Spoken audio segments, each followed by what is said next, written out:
Hi friends, வணக்கம். Welcome to Anandhamtamil channel. This is Anandhi Thirumurthy.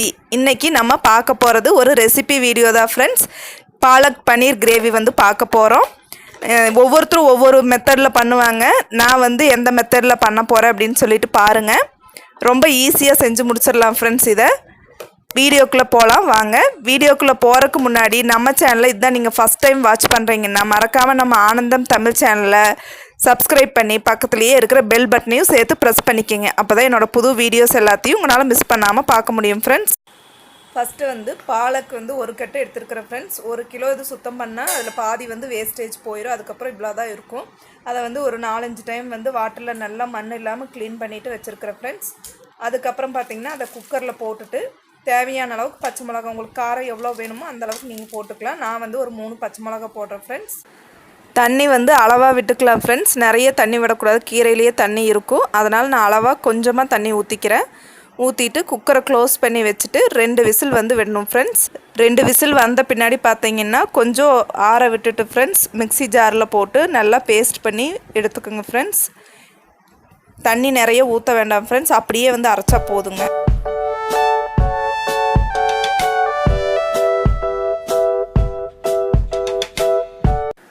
அதுக்கப்புறம் பார்த்தீங்கன்னா 2 பெரிய வெங்காயம் எடுத்துருக்கிறேன் ஃப்ரெண்ட்ஸ். 4 தக்காளி, இல்லை சின்னதாக இருந்தால் நீங்கள் 5 கூட எடுத்துக்கலாம். இஞ்சி பூண்டு பேஸ்ட் வந்து 1 ஸ்பூன் எடுத்துருக்கிறேன் ஃப்ரெண்ட்ஸ். இதெல்லாம் நம்ம ஃபஸ்ட்டே ரெடி பண்ணி வச்சுக்கலாம்.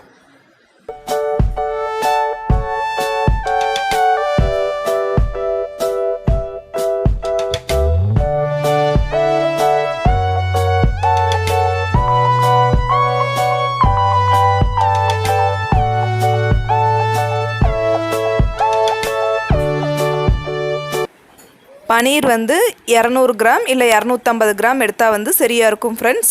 அதை வந்து நம்ம பொடி பொடியாக கட் பண்ணி வச்சுக்கலாம். ரொம்ப பொடி பொடியாக கட் பண்ணால் நல்லா இருக்காது, பீஸே அதில் இருக்கிறது தெரியாது ஃப்ரெண்ட்ஸ். ஓரளவுக்கு மீடியம் பீஸாக வந்து கட் பண்ணிக்கோங்க. கடாயை வந்து ஸ்டவ்வில் வச்சுக்கணும் ஃப்ரெண்ட்ஸ். தேவையான அளவுக்கு வந்து நம்ம எண்ணெய் ஊற்றிக்கலாம். கொஞ்சம் தாராளமாக ஊற்றினா கொஞ்சம் நல்லாயிருக்கும் ஃப்ரெண்ட்ஸ் டேஸ்ட்டு.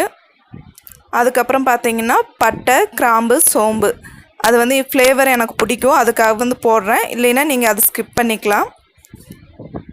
அதுக்கப்புறம் பார்த்தீங்கன்னா அது ஃப்ரை ஆனோடனே கட் பண்ணி வச்ச ஆனியனை வந்து நம்ம போட்டுடணும். கட் பண்ணி வச்ச ஆனியன் வந்து நல்லா ஃப்ரை ஆகணும் ஃப்ரெண்ட்ஸ். எல்லா கிரேவிலையும் பார்த்தீங்கன்னா போடுற ஒவ்வொரு ஐட்டமே வந்து நல்லா ஃப்ரை ஆகணும் ஃப்ரெண்ட்ஸ். அப்போ தான் கிரேவிக்கு வந்து அது டேஸ்ட்டை கொடுக்கும். இல்லை அரைக்குறையாக ஃப்ரை ஆயிடுச்சுன்னா அந்த டேஸ்ட்டே வந்து உங்களுக்கு வித்தியாசமாக வந்துடும், நல்லா வராது. வெங்காயம் சேர்த்ததுக்கப்புறம் பார்த்தீங்கன்னா நம்ம தேவையான அளவு உப்பு சேர்த்துக்கலாம் ஃப்ரெண்ட்ஸ்.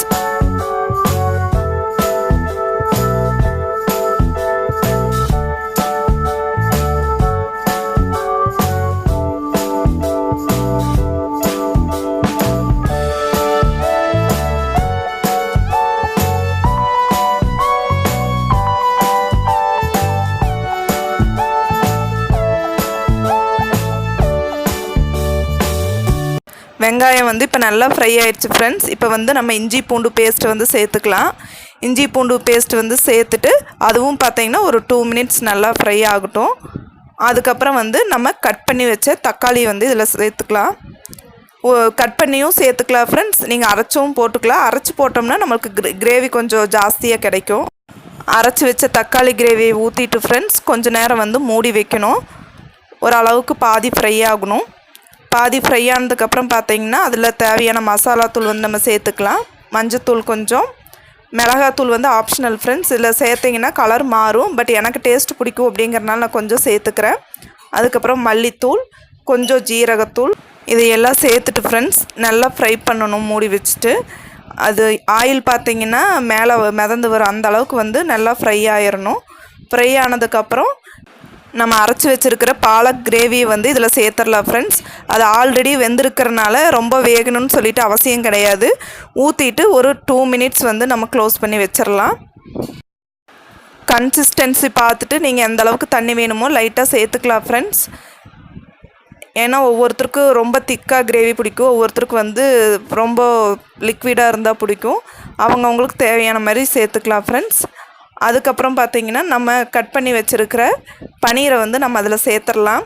ஒரு சிலர் வந்து ஃப்ரை பண்ணி சேர்ப்பாங்க. ஃப்ரை பண்ணி சேர்க்கறதுல என்ன ட்ராபேக்குன்னு பார்த்தீங்கன்னா, மசாலா வந்து நல்லா பிடிக்காது. அதோட டேஸ்ட்டும் வந்து அந்தளவுக்கு நல்லா இருக்காது. எனக்கு பிடிக்காது.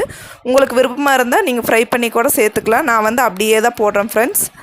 போட்டுட்டு கொஞ்சம் கரம் மசாலா ஃப்ளேவருக்காக வந்து போடுறேன். பன்னீர் போட்டதுக்கப்புறம் பார்த்தீங்கன்னா ஒரு 2 to 3 மினிட்ஸ் க்ளோஸ் பண்ணி வச்சுட்டு நம்ம ஸ்டவ் ஆஃப் பண்ணிடலாம் ஃப்ரெண்ட்ஸ். இல்லைன்னா பன்னீர் வந்து கெட்டி ஆயிரும். அவ்வளோதான் ஃப்ரெண்ட்ஸ், சூப்பரான பாலக் பன்னீர் கிரேவி வந்து ரெடி ஆயிடுச்சு. ஒவ்வொருத்தர் கலர் ரீட்டைன் பண்ணுறக்காக லெமன் நல்லா புழிஞ்சு விடுவாங்க, சுகர் போடுவாங்க. பட் அதெல்லாம் எனக்கு பிடிக்காது. எனக்கு கலரை விட டேஸ்ட்டு தான் வந்து ரொம்ப முக்கியம். அதனால் வந்து இந்த மாதிரி மெத்தட் தான் எனக்கு ரொம்ப பிடிச்சிருக்கு.